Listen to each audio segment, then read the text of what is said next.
the distortion off that. There we go. Hello, everyone. So first off, I'm not going to use cameras when I'm talking. I just do not like seeing my face up there. I'll do some background images for now, and we'll find other things. Pearson has been having some issues. I have fixed the practice exam and the real exam. I've moved the due dates out until Sunday. Sunday evening on the Chapter 3 exam.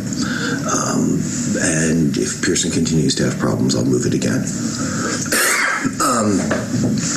That said, what was the other two things? Oh, I have had questions on some of the word problems, and I've been recording videos for those.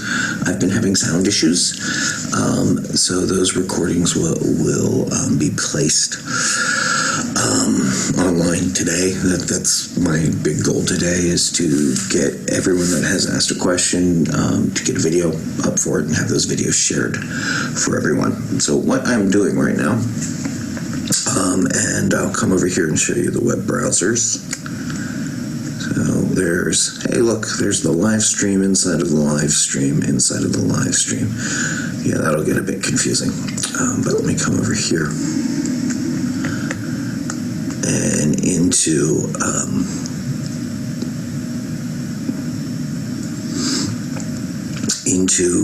Blackboard. And so Blackboard, I've been running announcements, and so the first announcement is the lecture times. I'll be doing basically four recordings of the lecture material. I'll be doing the Tuesday lecture as if the day class was meeting at the time of the day class. Both Tuesday and Thursday. I'll also be doing the same material on the Thursday evening class, which is kind of split into two, about halfway through there, take a short break and come back to it. And this is to let anyone that might need to adjust their schedules have the ability to sit in on either lecture. Note, I'm using the words, I am recording the lecture. I do use the chat feature here as a way of interacting on it. I know the interaction, it's been close to a classroom. In fact, I think actually more people are asking questions in chat than they will in a classroom. So I'm about to say it's not quite the same as a classroom. I think what I'm missing here is facial expressions. I can sometimes see when I say something and it falls flat. But in general, using the chat and the live lecture gives some interaction. We can figure out when things aren't working. Like we didn't have a pointer on the slides. I've changed my slide settings, and now I should have a pen function that lets me write on the slides, which we didn't have before. So as I come here to the slides, I now have this pen function, so I can underline words and do things with the slide that we were having problems with the graphics the other day. So by having the interaction, it can help fix things much more quickly than it would if I recorded these and then had to analyze everything individually. All right, so that's the first thing, is on the lecture times themselves. Let me get to my browser here. The second part is I'm going to put a page up here that's going to collect all the lectures together and put some links together for them. I started doing this in my other classes, and I find it works fairly okay. And it's just with this particular class, I have to copy things into 4 places. The other thing is when you go into YouTube, I will have a direct link to this, which is my MWCC classes. It's a playlist, and then in all the videos I put in there. What I'm going to do is I'm going to make a playlist for each class, so that they'll be closer to get to. And That way you can jump right into things. If you miss a lecture, you'll get the lecture there. So I'm working on reorganizing this content here, so that the material is there. So those are the things that I'm focusing on today, and I will put a page up in Blackboard that will have quick links to all the information. Any of the live links still activate. So the live link from Thursday, let's see what was Thursday numerically. Where did it go? Is here. We had, and so my thing was off a bit there, but, and there's the live link from Thursday coming across. And still playing. It also keeps track of the chat off on the side, so you can see the questions. If I remember correctly, it does replay the chat, so if anything, you can see the questions as they come up. So it tries to preserve as much of the interaction as possible. All right, and so that's what I have administratively right now.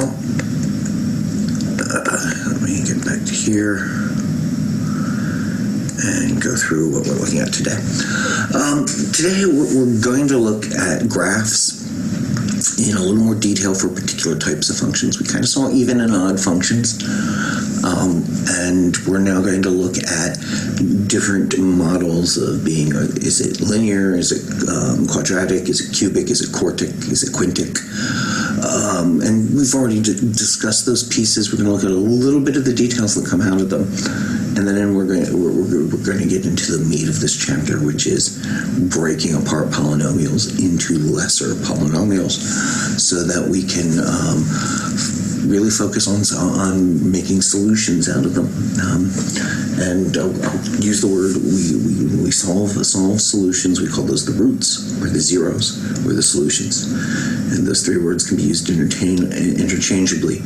And the zeros were the things that we were finding with our quadratics, and we'll continue to hunt for. So again, a polynomial function can be of any degree n, and it has this really long definition where you have a leading coefficient and a constant. Oops. And you have coefficients that match up for each power of x. Any of those numbers can be different, and they work their way across. A lot of our focus will be on the leading coefficient and the constant. They help us determine a lot of different things coming out. The key is we call the function of degree n, or whatever the highest power is, and we write them in descending order by power. So you start with the highest power and its coefficient, and you continue to write every lower power. The only ones we don't write are when the coefficient is 0. The 0 multiplies it out. Now, we looked at the extrema, the max and minima, in the first section, and one was a max or minima.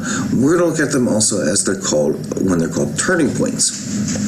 And turning point is whenever it changes from increasing to decreasing, or from decreasing to increasing. So in this function here, this is a local maximum, and it's also the turning point. It is increasing. Sorry, the dog is right outside of the office, and she decided now would be a time to have a drink. I think she's better now. So the local maximum, she has been wondering what I'm doing over here at the corner of the computer. It does, I think, change her routine. So this function is increasing. It gets to the turning point. It turns and starts decreasing. Continues decreasing until it gets to another turning point and starts increasing again. And turning points will be local min or max, or even absolute min or max. When you hit a minimum or maximum, you have to turn around. The nature of a minimum or maximum is the function was moving or traveling in one particular direction, and you reach the largest or smallest value you're going to reach, and you have to change. So when we're saying turning points, we're describing the same thing as a min or a max that we described before. And in this case, they're local because the function continues off. In fact, this function particularly starts at negative infinity and runs off to positive infinity. So it has no absolute minimum or maximum. I can always make a bigger number if I get larger values or smaller values of x. And you'll see we'll talk about this. We'll say this is, big end behavior. We talk about how the function happens when the absolute value of x gets really big as we push it towards infinity. So either we're going towards negative infinity or positive infinity. We see the behavior of the function in general as it comes across. If it's always increasing on either big end, then the function n is even. If it increases and then decreases, n is odd. And so I know this function n is odd because it has both infinities in it. And that's something we will see as we do loads of these. Chapter 4 looks at a lot of polynomials, and I'll try to point out these behaviors that happen. In fact, I would say because it has two turning points, n is at least n to the third. For this polynomial, whatever degree of the polynomial is, you will have that many turning points, minus 1. So a degree 3 polynomial will have 2 turning points. And so n behavior is a description of what happens to the graph as either x becomes very large or x becomes very small. We say the n behavior of the graph tends towards negative infinity or positive infinity, which is what I was describing here, the big behavior or the and I call it big end. Infinity is big. And if we're going to positive or negative infinity. And so something does happen as we get towards infinity. Even if we haven't reached infinity yet, the function starts getting more and more predictable. And so we looked at all these functions. So the book is reviewing what we talked about. I kind of combined them all in the section for section 1. And I kind of preluded a lot of these. So I'm going to go a little fast for this and point out some things going through. But this is all what we looked at in the last lecture with a little detail. And so if we have a function that has, we can really write this as f of x equals a, and I'll put the sub-zero in, x to the 0. If we're going to keep our polynomial form, but anything to the 0 power is 1, and multiplying anything by 1 is itself. So we get that constant, what the coefficient was as a constant. And we call these constant functions, constant polynomial functions. And they're a horizontal line. They do not turn. In fact, they're never increasing or decreasing. So we go back to our definition here, that a turning point occurs whenever it changes from increasing or decreasing. This function is never increasing or decreasing. It's constantly the same value, hence its name. So it will not have any maximum or minima. Everywhere along the line is its max and min value. It's that one value, right? And so in the case of the first one here, right, y equals f of x, well, this function is actually f of x equals 4. Whatever I put in for x, I still get a 4 out of it.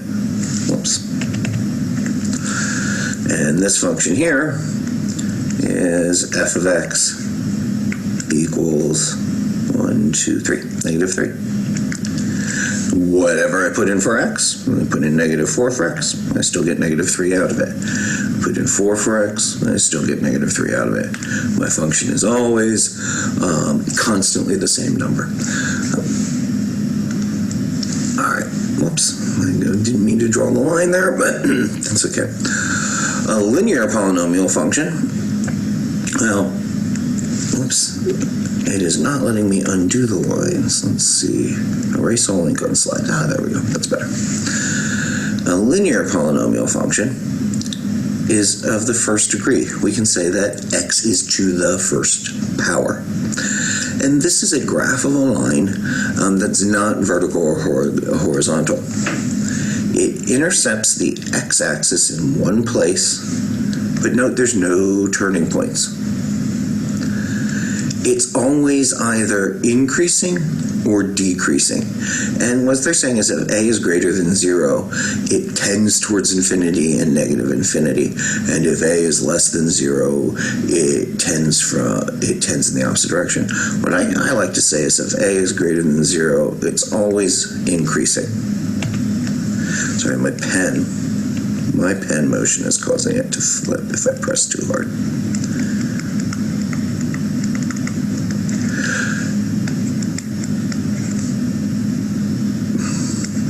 And in this case, I'm going to rewrite the form up above it. Decreasing.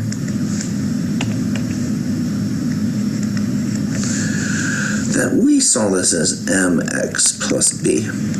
And so this first coefficient is the slope, if we want to relate it to things we had done before. Let's look at that. Look at what that means. This function here has a slope that is positive because it's always increasing. And I remember kind of standing off on the side of the board and drawing like a circle of all the different slopes and what happens to them. And the larger the slope, the steeper it gets. And the negative slopes, the larger the slope, the steeper it gets, but are coming down. And so here I can say a sub 1 is greater than 0. And no matter where I'm at on this function, if I move in the positive x direction, or if I move towards infinity, the function itself moves towards infinity. Right?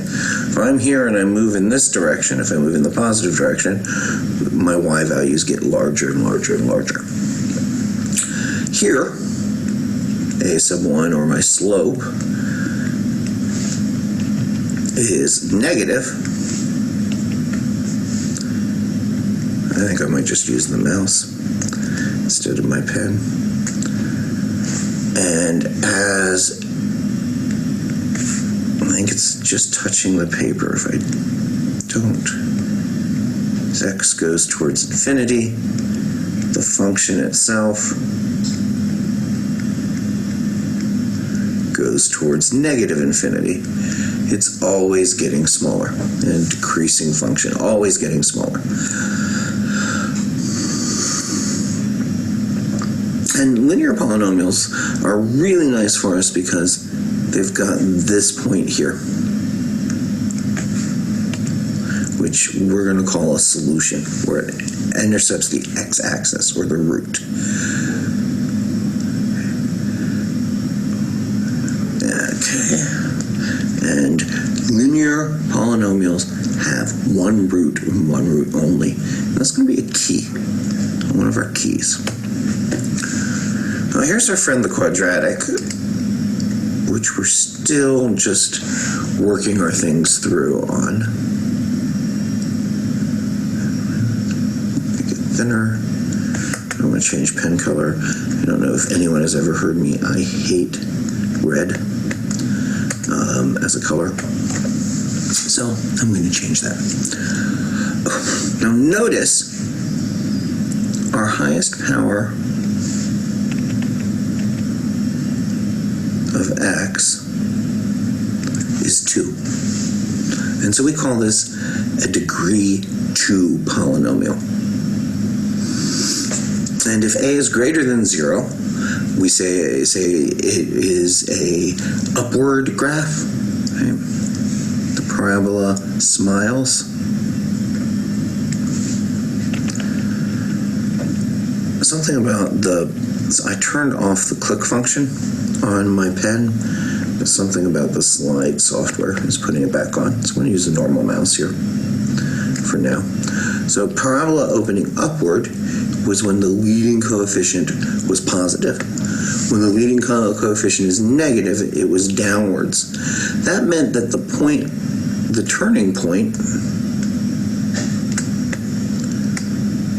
for these were a minimum, and a turning point for these were a maximum. Now, it can intercept the x-axis in 0, 1, or 2 places, and it has exactly one turning point, which we called the vertex. If A was greater than 0, then its big N behavior was to go off towards positive infinity. And if A was less than 0, its big N behavior was to go off towards negative infinity. So let's look at these. So here, I have a vertex on the y-axis. I do not have any x-intercepts. It does not cross. If I were to actually solve this function, I would get imaginary solutions, because my solutions are where it crosses the x-axis. If I continue to go out towards positive infinity, this continues to rise towards positive infinity. If I go out towards negative infinity, this still rises towards negative infinity. And so even functions, or quadratic functions in particular, will go towards one direction. Right? This function has one solution. If I were to solve this quadratically, I would get the answer x equals -2 using the quadratic formula. It would be repeated twice. We call this a repeated root, and we'll see that more as we move through here. It also has a positive a value. The vertex is a minimum. And as I go towards positive infinity, this goes off towards positive infinity. And as I go off towards negative infinity, this goes off towards negative infinity.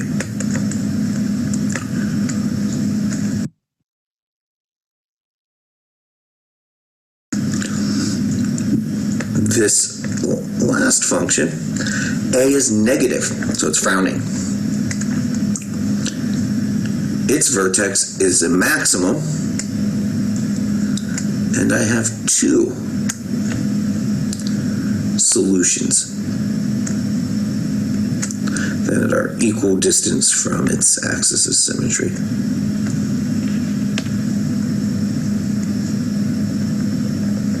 There we get this axis of symmetry drawing on here.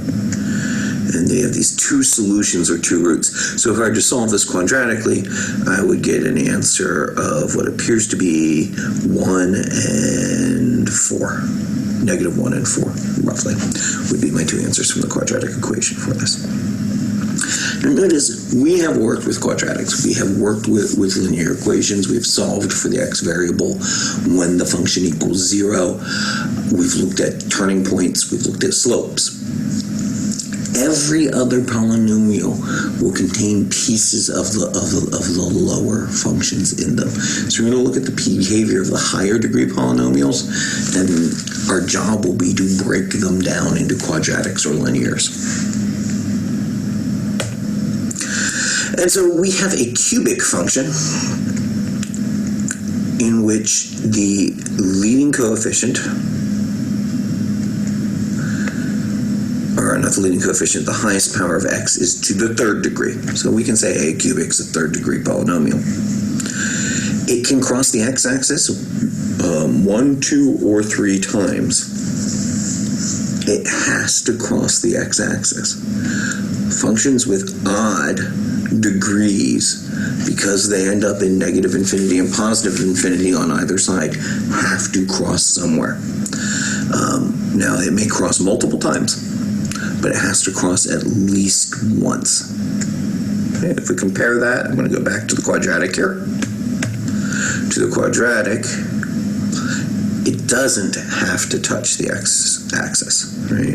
We had this example here where it doesn't have to touch the x-axis. But cubic functions have to touch at least once, because on one side they're going to go off to negative infinity, on the other side they go off to positive infinity.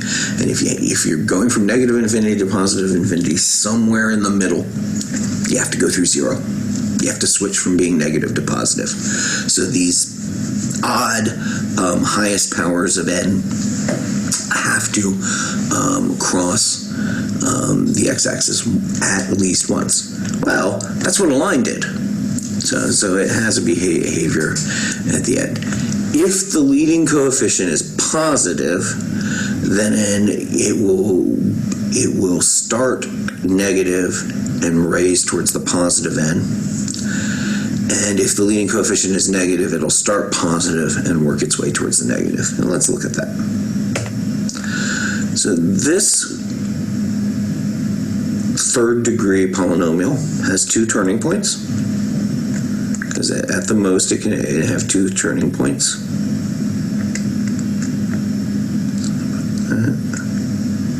Oops, let me erase that.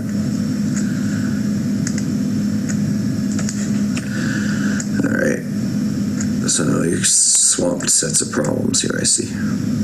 So there are the 2 local mins and max. Comes through there. Notice that A must be negative because it's starting out at negative infinity.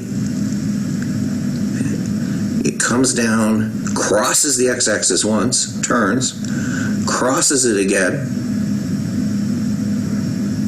hits here, and crosses it again.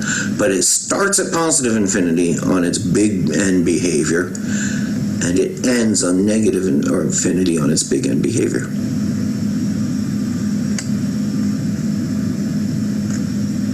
Now this function, the middle one, starts at negative infinity, has 1 turning point right in the middle here, and this is a unique turning point because it changes the shape. We'll call it a point of inflection, where the shape changes. It's not really a min or max, it's still always increasing, and then heads off towards positive infinity.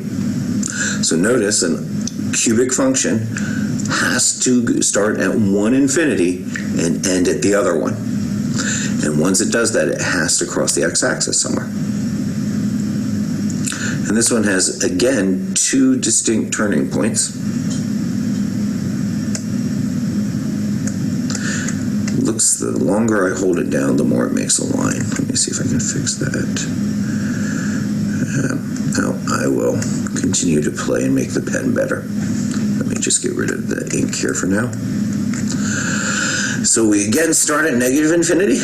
We cross the x-axis. We hit a turning point. We come back. We just touch the x-axis with another turning point, and we head off to positive infinity. And again, the large-scale behavior. I start at 1 infinity, and I work my way towards the other infinity. And if I have to go from a negative infinity to a positive infinity at least once in the middle, I'm going to cross the x-axis. And that's what those rules mean. A quartic polynomial is degree 4. It can have up to 4 times it crosses the x-intercept, the x-axis, and 3 turning points. So whatever the polynomial is, it can have up to 3 turning points, and it can have up to that many times that it crosses the x-axis. It, in general, mimics a quadratic. And that's what this behavior is saying here. So I'm going to go look at the function. So this is like a second degree function. I come down and then I shoot back up. So the A is positive and the answers are always positive. But this can come down, have a turning point here, there's 1. Come back up, have another turning point, go down and shoot back out. Overall, I can imagine a parabola kind of hiding behind all this. It's big behavior. If I were to look from it very far away, it looks like a parabola. This 4th power equation comes up, has a point of inflection there, hits a turning point, and goes down. So A must be negative. The leading coefficient must be negative for this polynomial function because it starts negative and ends negative as it tends towards infinity. And the same for this quadratic. It starts negative and tends towards negative. It's got 3 distinct turning points in it, and it crosses the x-axis. These don't have to cross the x-axis. This whole thing could be shifted up. And we could continue going on. Quintic functions. Quintics have the same behavior in the large scope as lines in cubic. So now I'm going a little bit quicker. And we look at, hey, it does the same thing a cubic function does. It starts at negative infinity, goes to positive infinity. So I know the leading coefficient is positive.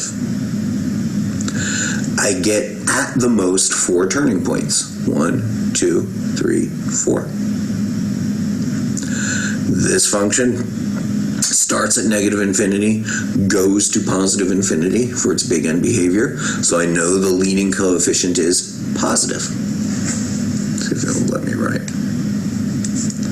So here the leading coefficient is greater than 0. Here the leading coefficient is greater than 0. Because I start at negative infinity and I go off to positive infinity.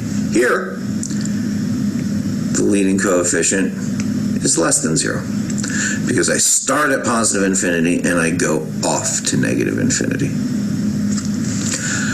And so this big N behavior relates very much to the power of the function and if the power of the function is even or odd.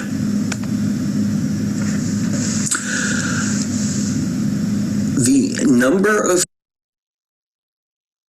times it crosses the x-intercept is really important because when we cross the x-intercept, our y value or our value of the function is 0.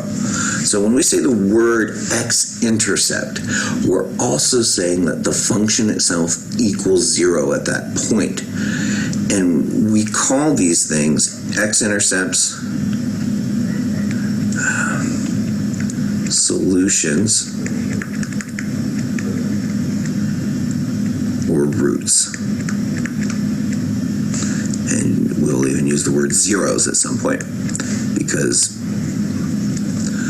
and they all mean the same thing. At the most, a polynomial function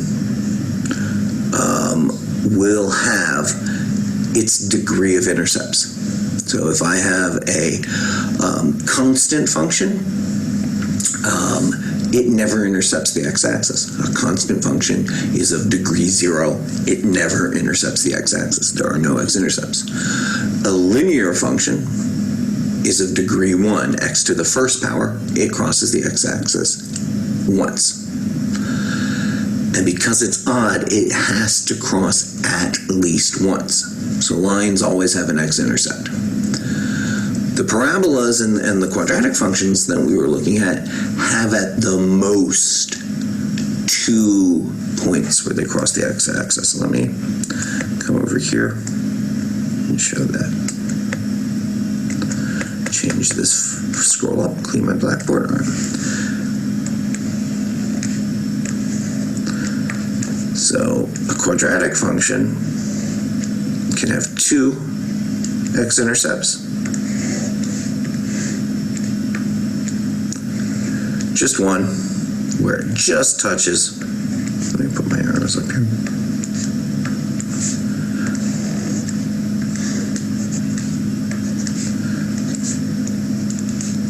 Or none. These are all valid quadratic functions. They're all a greater than 0 because they're smiley faces. They're positive and smiley faces. But they have a different amount of x-intercepts. But at the most, there's no way I can take a quadratic function and get it to cross the x-axis again. It would need to turn one more time to cross the x-axis again, and adding that additional turning point would make it cubic. And so that's where the second part of this comes into play, where at the most it has one less turning point than its degree, which is I've been trying to point out as we've done this. So if you're an even degree, you always end up where your A value is. If you're an odd degree, you start and you end where the A value is. So you start at the opposite end at the A. Because this is when we were looking at the linear, the cubic, and the quintic. I said, hey, I start negative and I end up positive if A is positive. I start positive and end up negative if A is negative. Even degree functions always end up where their leading coefficient is. Remember, this A is that leading coefficient, this number in front of the polynomials. And so we have this big N behavior that happens based off that leading coefficient. And we can think of it as this. And I'll show you a trick for remembering big N behavior. And I'm just going to look at two polynomials here. Let me switch over here. Come over to the blackboard. All right. So if I have a polynomial, and I'll do degree 6.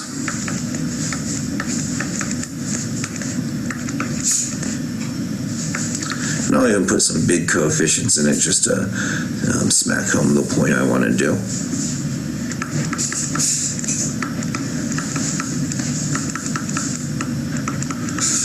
All right, so as my values for x increase, the whole system of numbers changes here. But something really neat happens as I get closer to infinity. For example, if I put 100 in for x, that's 100. This is 100 squared, which is considerably larger. This is 100 cubed. This is 100 to the 4th. This is 100 to the 5th. This is 100 to the 6th. This is getting bigger.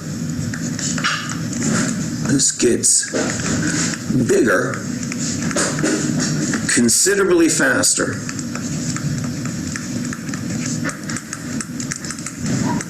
than any of the other powers. And so subtracting 100 off from the end here doesn't really make a difference, right? Think of it as money. If I had $1, right, and I plugged it into this function, these subtractions would really, really hurt. Right? Subtracting 100 times x to the 4th and subtracting 100, and if this was $1, I'd be losing money on this whole thing. But if I were to put in $100 for this, well, it's 100 to the 6th. What does that become? That becomes $1 billion. And so $1 billion, let's subtract 100 from it, that's not going to make much of a difference. If I were to change this to $1 trillion, this all of a sudden continues to go up, and that 100 on the end doesn't matter as much. And so the smaller powers don't change the function as much as the leading term does. And so the leading coefficient decides the big N behavior.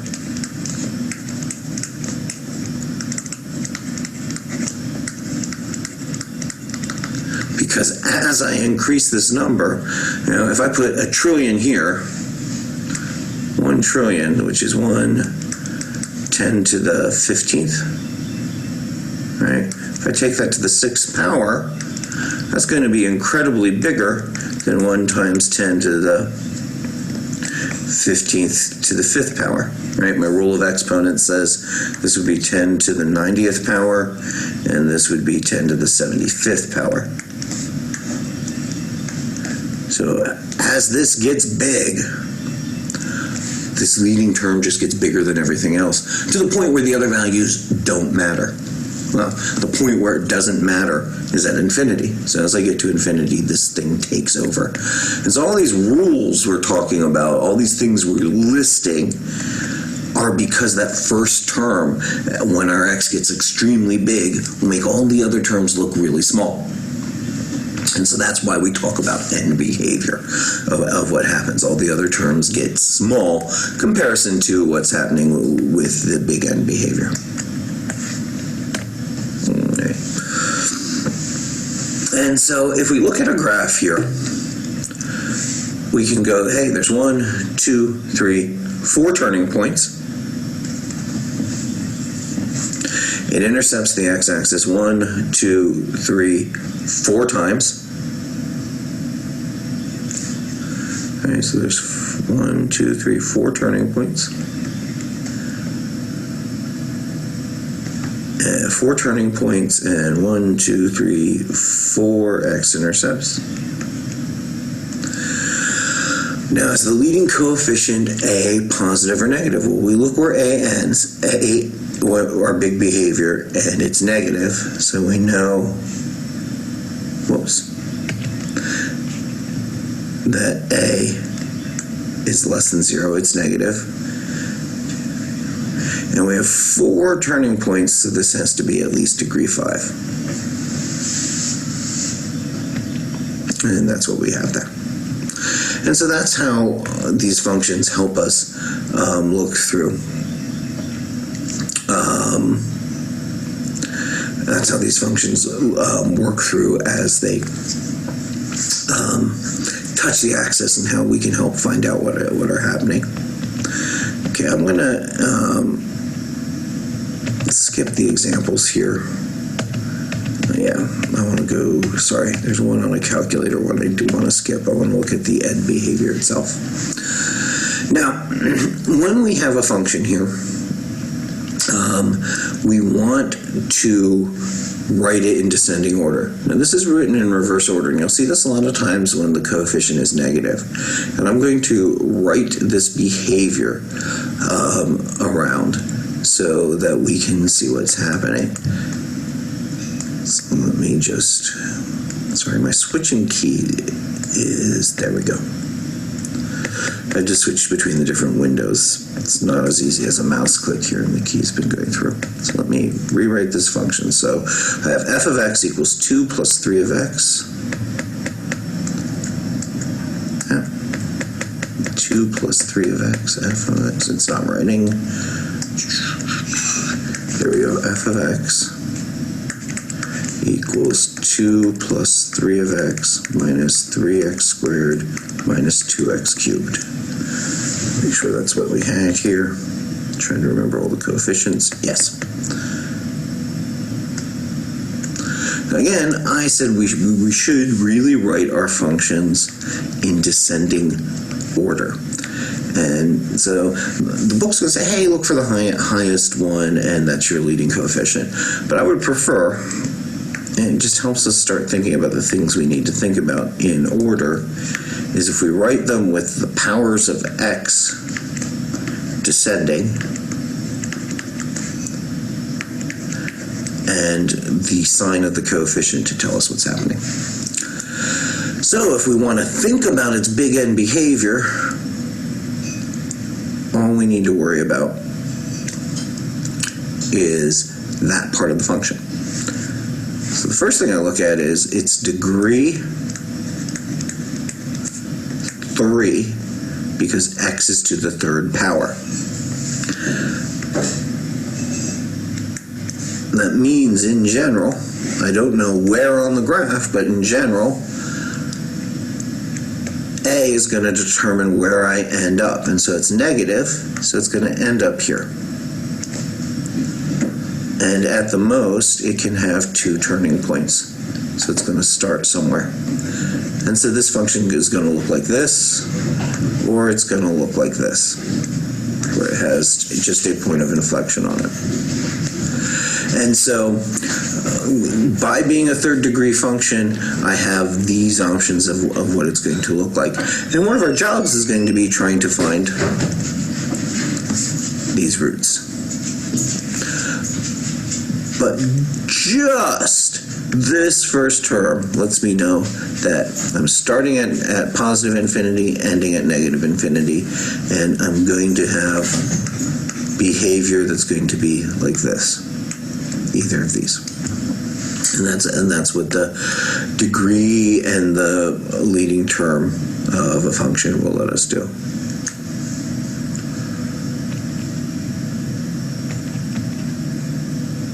All right, so that is what the graphs of the polynomials do. This is the behavior. And through this whole course, I've always wanted to focus that we're graphing things so we can describe things visually. And we started with lines telling us what the rate of change was, how functions were moving, were they increasing or decreasing, and then we used parabolas to see that point of change that they might have, and when the function might be becoming different. And we're going to continue to look at this behavior. The core concept of the line is still underneath it all. When is it increasing or decreasing?